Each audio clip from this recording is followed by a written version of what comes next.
ရေပြည့်တဲ့အချိန်ကိုတခါထပ်ပြီး live လေးထပ်လုပ်ပြီနော်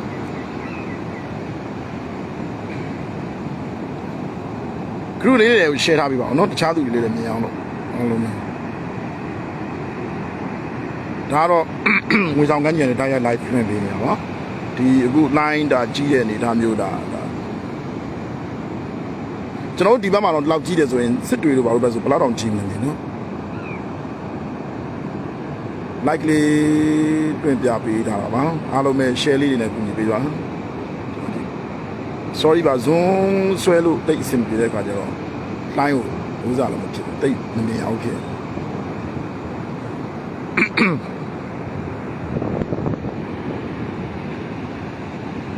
အားလုံးပဲသိနေတာမေးလို့ရရင်နော်ဒီအပိုင်းတော့မလာနဲ့အောင်ငွေဆောင်ဘူး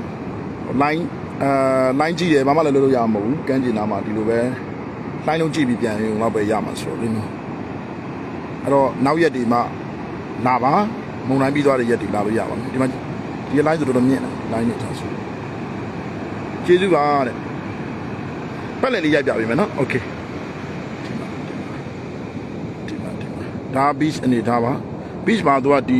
တောင်ကုန်ကြီးပေါ်သွားတဲ့အနေထားမျိုးဖြစ်သွားတယ်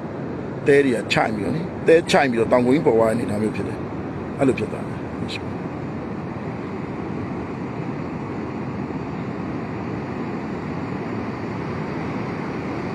ကျွန်တော်တို့ခံမှန်းတဲ့လောက်ကတော့မနက်ဖြန်ဆို live ပို့ကြည့်မလားလို့ဒီတက်ပို့ကြည့်မယ်နဲ့တူတယ်နော်မနက်ဖြန်ဆိုဒီတက်ပို့ကြည့်မယ်ဒါဒီနေ့ကတော့ဒါရေပြည့်တဲ့အချိန်ဆိုပို့ပြီးတော့ကြည့်ဖို့ကျွန်တော်ရေပြည့်တဲ့အချိန်ထပ်ပြီးရိုက်ပြပေးမယ်အားလုံးကြည့်လို့ရအောင်ရေပြည့်တဲ့အချိန်ထပ်ပြီးရိုက်ပြပေးမယ်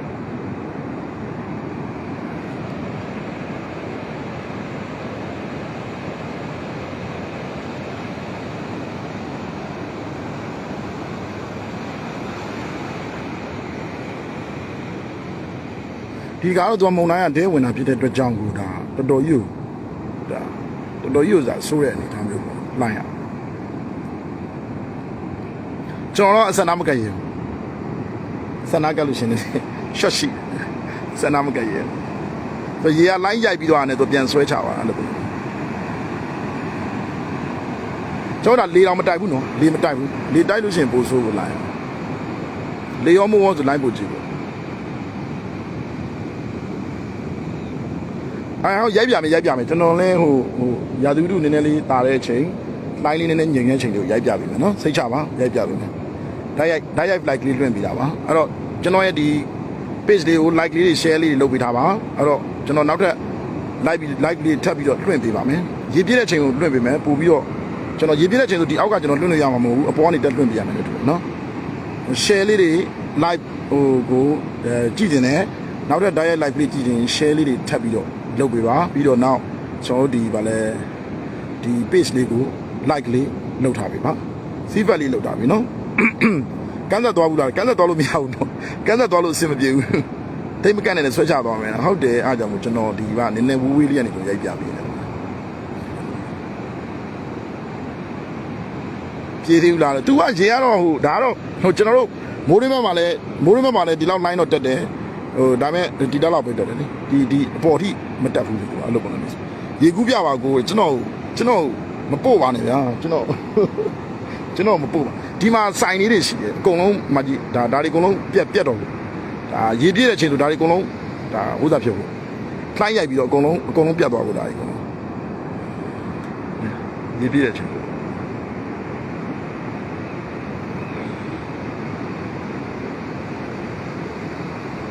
ဖိတ်ကကျေးဇူးတင်ပါတယ်ဆူတောင်းပေးတဲ့တယောက်ချင်းကျေးဇူးတင်ပါတယ်လိုင်းကတော့တော်တော်ကြီးကြီးတယ်ကျွန်တော်ဒါမြင်မှုနေကြ line နေတယ်အများကြီးကြီးတယ်အားကြောင့်မို့ live လေးလွှင့်ပြီးရိုက်ပြီးတာပါဒါတော့မှရေကျတဲ့အချိန်နော်ရေတက်တဲ့အချိန်ဆိုရင်ရေပြည့်တဲ့အချိန်ဆိုဒီတက်ပို့ပြီး line ကြီးဖို့အစီအစဉ်ရှိပါတယ်လာခဲ့မယ်တက်ရစီလာရှိပါတယ်ဒီ page လေးကို like လေးလုပ်ထားပေးပါ like and share လေးလုပ်ထားပေးပါကျွန်တော်ကဒီကန်းကြီးရနေပြီးတော့တဲကူမန်ဒီဟိုတယ်တွေဈေးနှုန်းသက်သာတာတွေစင်ပြင်းမဲ့ဟာလေးတွေကိုကျွန်တော်ကအမြဲတမ်းကြော်ညာပေးနေပါတယ်ပုံတိုင်းအနေအောင်စင်တော်ကိုကန်းကြီးပါမနေပါနဲ့ဗျဟုတ်ကဲ့ကောဒီဘက် channel အမှတမကြီးဒီ line ကြီး so never seen အရင်တော့မမြင်ဘူးဒီ line မကြီးအဲ့ဒီအောင်ကြည့်အဲ့ဒီတက်တက်ကိုကြည့်လိုက်ဒီနေရာတက်တက်ကသူ line ပို့ကြည့်ဘာလို့လဲဆိုအဲ့ဒီမှာကြောက်ခုံရှိတယ် အဲ့နေတက်တယ်လေအဲ့နေတက်တယ်လိုင်းကြည့်တယ်တခြားနေရာတွေကိုပို့ပြီးလိုင်းကြည့်တယ်သူကဘာလို့ကြောက်ခုံရှိတဲ့နေရာကျတော့လိုင်းကရိုက်လိုက်တဲ့ခါကျအဲ့ကြောက်ခုံပေါ်ကနေပြီးတော့အဲ့လိုမျိုးသူကဘယ်လိုခေါ်မလဲဟိုကြောက်ခုံပေါ်ကနေကြော်ပြီးတက်ရတဲ့ခါကျတော့လိုင်းပို့ပြီးတော့ပို့ကြည့်တယ်တခြားနေရာတဲ့ဟာညီလေးကြီးဆိုင်ပါဟုတ်ကဲ့ပါကျေးဇူးတင်ပါတယ် live လေးလွှင့်ပြမယ်ကန်းကျင်နာပဲ live လွှင့်လို့ရမယ်နော် line စီးတဲ့အဆင့်ထိတော့မရဘူးဗျကျွန်တော်ရောက်မပို့ကြပါနဲ့ဒါကတော့ငွေဆောင်ကန်းကျင်ရဲ့ဒါလက်ရှိအနေဒါလေးဖြစ်ပါတယ်အဲ့တော့ line and share လေးတွေလုပ်ထားပြီနော်ဒါရိုက်ပြပြီနော်ဟိုးဘက်ဒီရိုက်ပြပြီဒီချိန်ဘနာနာစီးလို့ရလားတဲ့ဟုတ်ကဲ့စီးရတယ်ဆိုစီစဉ်ပေးပါမယ်မနောက်ပါနဲ့ဗျာဒီချိန်ဘလို့ဘနာနာစီးလို့ရမလဲကျွန်တော်ကန်းစားဘနာနာမှာတော့လူတယောက်မှမရှိဘူးဒီမှာကြည့်ကန်းကျင်နာမှာတော့လူတယောက်မှမရှိဘူးနော်အဲ့လိုပုံစံမျိုးဆိုတော့ကန်းကျင်နာမှာတော့လူတယောက်မှမရှိချောင်းသာငွေဆောင်ကတော့တခုရှိတယ်သူကပင်လယ်ရင်မြင့်နဲ့ပြင်နည်းနည်းပူမြင့်တယ်ချောင်းသာတဲ့နည်းနည်းပူမြင့်တယ်လို့ထင်တယ်ကျွန်တော်ထင်တယ်လေငွေဆောင်ကသူကပင်လယ်ရင်မြင့်နဲ့ပြင်ပူမြင့်တယ်ချောင်းသာလို့ဘာလို့တဲ့ပူမြင့်စီးလေပဲပေါ့ကျွန်တော်ကဟိုစီးလေပဲအနေထားကိုတစ်ချက်ကြည့်ရသေးတာပေါ့နော်အဲ့ဒါကြောင့်မို့ဒီမှာကတိတ်ပြီးတော့ရေကတကယ်ရေရမ်းကြည့်နေဒီလိုဘောင်လောက်ကိုပဲရိုက်တာဒီဘောင်လောက်ပဲရိုက်တာသူကဟိုတိတ်ပြီးတော့အရန်ကြီးဥစားလောက်မဖြစ်ဘူးပေါ့နော်စီးလေပဲပေါ့မုံတိုင်းတိုင်းဝင်လာဒီပါဆိုရင်တော့လေဒါစီးလေပဲမြင့်တယ်မရဘူးပေါ့နော်သူကစီးလေပဲမြင့်တဲ့အနေထားမျိုးရှိတယ်ဟိုတယ်ပိတ်ပြီလားဟိုတယ်တွေကအခုဒီမုံတိုင်းရက်တွေမှာတော့ကျွန်တော်တင်တယ်တချို့ဟိုတယ်တွေပိတ်တယ်တချို့ဟိုတယ်တွေနည်းနည်းဖွင့်တဲ့ဟိုတယ်လည်းရှိမယ်နဲ့တူတယ်ဖွင့်တဲ့ဟိုတယ်လည်းရေစင်းကူးလို့မရဘူးဗျအဆင်မပြေဘူးမလာကြပါနဲ့နော်ဒီရက်ကတော့မုံတိုင်းရက်ကတော့မိုးလုံးဝမရွာဘူးနော်အော် sorry အကိုညီညီလေးရိုက်ပြပါလားဟုတ်ကဲ့ကို sorry ပါကိုကျွန်တော်မိုးလုံးဝမရွာဘူးနော်ဒီမှာရာသီဥတုကြည့်လိုက်လုံးဝတာမိုးတာနေအဲ့ဒါတော့မှလေလည်းမတိုက်ဘူးဟိုဒီမှာချင်းဒီဝါကျွန်တော်တွက်ပြရမယ်စီစဉ်လားမသိဘူးဒီနေရာကြည့်ကျွန်တော်တွက်ပြရမယ်နေထားမျိုးဖြစ်နေကြောက်တယ်16ရက်နေ့လောက်ဆိုရင်တော့အစီအပြေလောက်ပြီလို့ထင်တယ်နော်16ရက်နေ့လောက်ဆိုရလာပါဘူးဒီမှာတဲတွေကဒီလိုဖြစ်သွားတာတဲတွေကလေတဲတွေကဒီလိုဖြစ်သွားအမှန်တကယ်တော့ဟိုပြောမှဆိုရင်ဟိုစစ်တွေဘက်မှာကဟိုဂျိုင်းွက်ကြီးပေါ်တဲ့ကိစ္စရှိတယ်အဲ့ဒါတော့လေကျွန်တော်ကတော့ဟိုစားတော့မဖြစ်ဘူးတိတ်ပြီးတော့ဥစားမဖြစ်ဘူးဂျိုင်းွက်ဟိုဆူနာမီတိုက်တာမဟုတ်ပြရေဆုပ်သွားအောင်သိရမလားဒါကကြတော့ဟိုလှိုင်းတက်ပြီးတော့ရေပြန်ကျသွားတဲ့ခါမှာနည်းနည်းလေးဟိုဂျိုင်းွက်ဖြစ်သွားတယ်လို့ထားတယ်like လေးကို share ပေးပါနော်ထပ်ပြီးတော့လွှင့်ပြပေးမယ်တခြားမတူညီတဲ့နေရာတွေလွှင့်ပြမယ်ကြောက်ဆောင်တွေအများကြီးရှိတဲ့ဘက်ကိုသွားလွှင့်ပြပေးမယ်နော်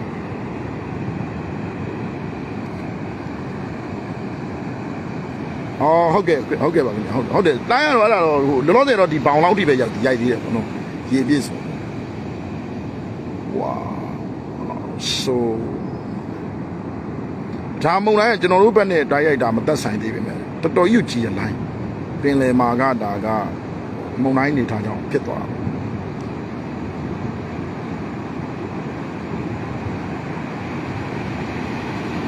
ဝါဒီနာတော့ဆို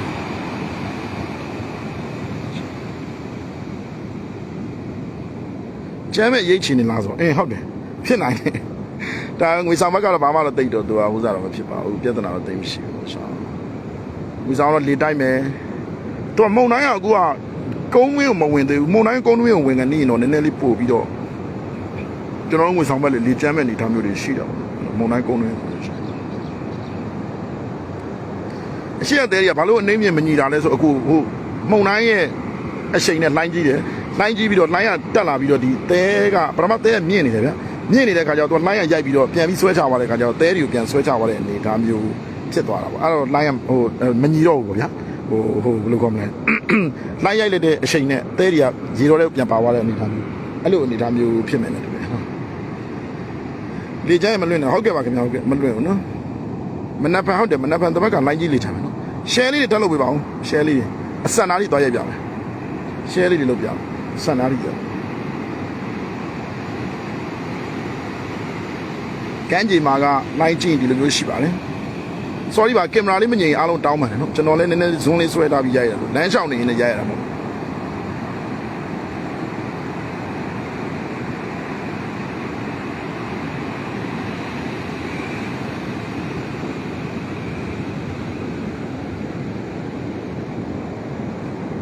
ဟိုကလိုင်းနေဆိုတော်ကြီးကြည့်တယ်ကျွန်တော်ဆွဲပြမယ်ဆို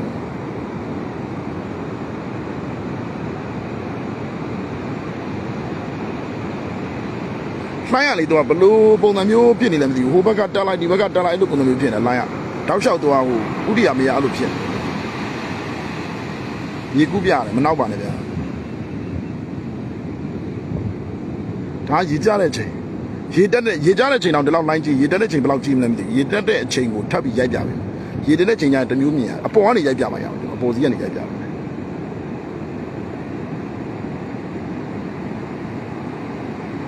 ထိုင်ပြီးရိုက်ပြမှာဆိုအခုဘလို့ထိုင်ပြီးလဲကျွန်တော်ဒီလိုထိုင်ပြီးတော့ရိုက်ပြအခုထိုင်ပြီးရိုက်ပြလို့မရဘူးထိုင်ပြီးရိုက်ပြနိုင်မြင်ရမှာမဟုတ်ကျေးဇူးတင်ပါတယ်ဟုတ်တယ်လိုင်းကမ်းခြေအကြောင်းလေးကျွန်တော်အများကြီးရိုက်ပြတယ်နော်အဲ့တော့ကျွန်တော်ရဲ့ဒီ page တွေကို like လေးလုပ်ထားပေးပါထပ်ပြီးတော့ရိုက်ပြပေးမယ်ရေတက်တဲ့ချိန်ဝါဟိုဘက်ကလိုင်းနေတာမဟုတ်ဝိုး so big တော်တော်ကြီးတဲ့လိုင်းဟုတ်တယ်မမြင်ဘူးလို့တဲ့ရိုက်ပြပေးမယ်နော်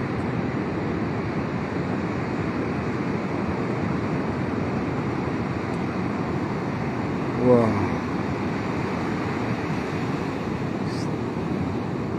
โอ้တော်ရွကြီးอ่ะ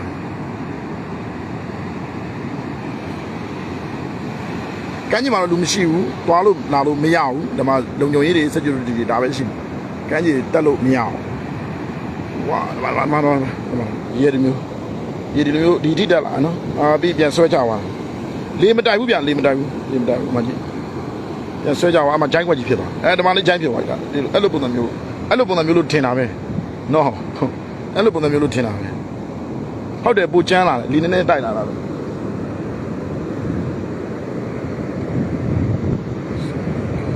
ဒီမှာဒါဆိုဂျိုင်းကွက်ကြီးဖြစ်သွားပြီနော်ရေရတော့တက်လာတယ်ရေဒီတိတက်လာတယ်တက်လာပြီးရေရပြန်ဆွဲကြပါတော့ဒီမှာဂျိုင်းကွက်ဖြစ်သွားနော်ဂျိုင်းကွက်ဖြစ်သွားအဲ့ဒါပဲချားတော့လည်းပါအောင်share လေးတွေလုပ်ပြပါကြည့်ရှုပေးတဲ့သူတွေကော like လေး share လေးလုပ်ပြီးသွားတယ်နော်ကျွန်တော်အနီးကပ်လေးကိုနောက်ထပ်ပြီးရိုက်ပြပြီကျွန်တော်ဒီစွန်းလေးတွေသွားမယ်ဒီမှာကြည့်မှန်တယ်တဲတိုက်စားပြီးတော့အကုန်လုံးကဒီလိုဖြစ်သွားတာ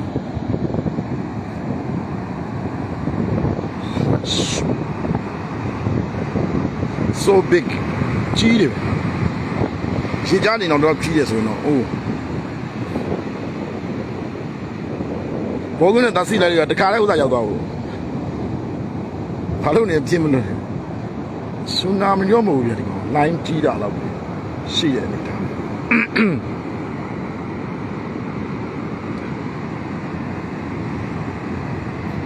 ဟုတ်တယ်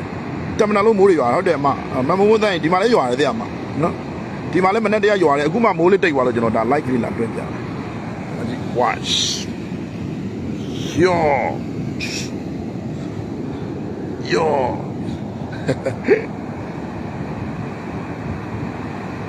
မုန်တိုင်းပြီးသွားရင်ငါပို့ရဆိုဟုတ်လားဟုတ်တယ်မုန်တိုင်းပြီးရင်တော့ဝါဝိုး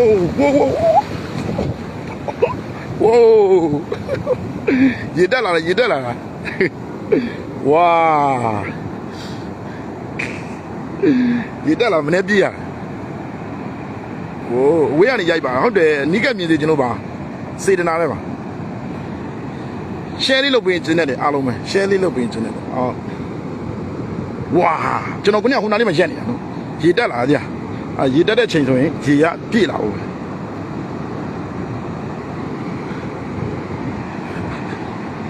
ကျွန်တော်ကဒီလိုမျိုးထူးခြားလာတယ်လို့အများအားရိုက်ပြပေးမှာပါ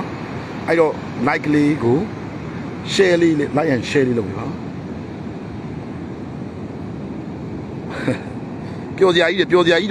ပျော်စရာကြီးပဲဒါပေမဲ့သတိတော့ထားတဲ့ပြမှာကြောက်နေဟုတ်တယ် like လေးတွေတဲလေးတွေပေးပါဦး group ကုန် share ထားပေးတယ်မတ်ချုံမှာကျေးဇူးတင်ပါတယ်နာမည်လေးခေါ်ပေးမယ် group share ထားပေးတယ်လူနာမည်ခေါ်ပေးမယ်မတ်ချုံမှာကျေးဇူးတင်ပါတယ်ဗျ share ထားတဲ့လူတွေ share ထားတဲ့လူရေးပေးနာမည်လေးခေါ်ပေးမယ်ဘာလို့ဆိုတော့ဒီရဲ့ live လေးကိုသူများတွေမြင်စေချင်တဲ့စေတနာနဲ့ဆိုတော့ share ထားပြီးတယ်ဆိုနာမည်ခေါ်ပေးမယ် share မဲပေါက်ပေးမလား okay ဟုတ်ပြီအခုရေကူးပွင့်မဲပေါက်ပေးမယ်ကိုသက်ဆွေမင်္ဂလာပါ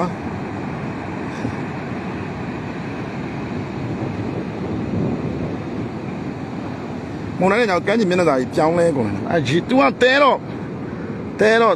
တိုက်စားပါဘူးဗျဒီကောင်နေနဲ့နှိမ့်သွားပြီလို့ထင်တယ်ဒီတဲတောင်မြင်လေတောင်မြင်နေနဲ့နှိမ့်သွားမယ်လို့ထင်တယ်ရင်အောင်တုံနေအနီးကသွားပြီဟိုမှာလေဝါဟိုမှာလေအိုးရေတက်လာဖို့ကျွန်တော်ခဏနေကြရင် like ကိုကျွန်တော်ရက်တော့မယ်ဘာလို့ရေတက်လာပြီမတရား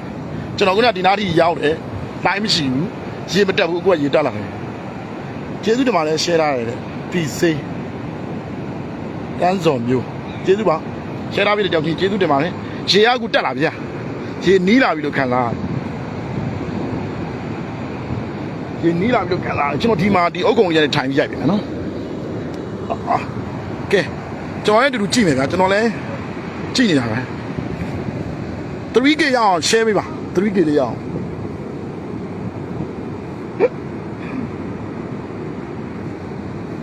โอเคကဲကျွန်တော်ပိတ်လိုက်တော့မယ် like ကလေးနော်